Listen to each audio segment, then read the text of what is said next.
Sometimes, we're getting tired of living just to survive.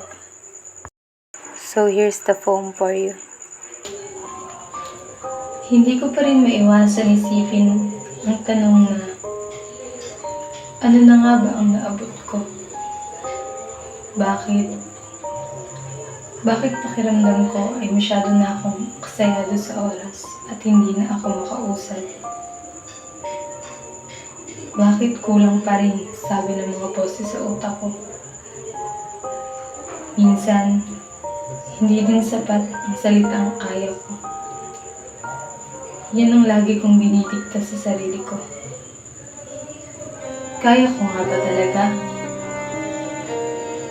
Narito ako ngayon sa isang madilim na kwarto. Napakatahimik ng gabi, ngunit hindi ang aking pag-iisip. Iniisip ang dating magaling na ako, na hindi sumusuko abutin ng mga gusto, na sumasabay sa lakbay ng buhay, ngunit ngayon ay napag-iiwanan na. Ang hirap pala kapag nawalan ka ng interes sa mga bagay na gusto mo dati. Pakiramdam mo ay ang bilis ng oras at hindi ka pa rin makumuusad.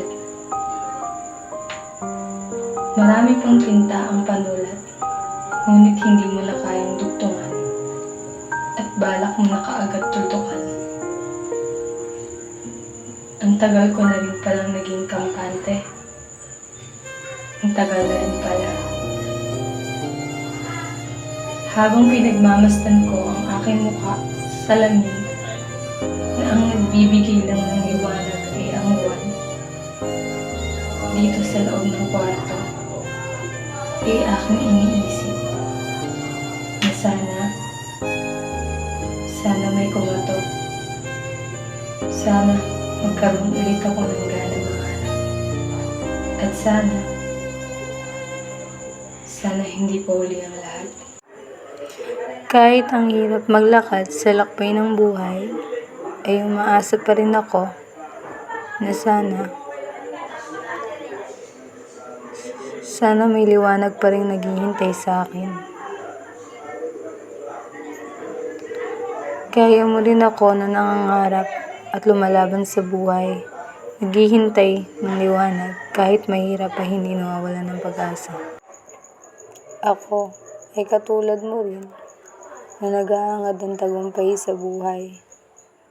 Marami mang hadlang, marami mang suliranin, takot o problema man ang dumating, ay nagagawa mo pa rin ipagpatuloy. Dahil sa pagod mo, alam kong maiisip mo na ang daya-daya ng mundo, na naging mabuti ka naman sa buong buhay mo, ngunit puro pagsubok ang dumadating sa'yo.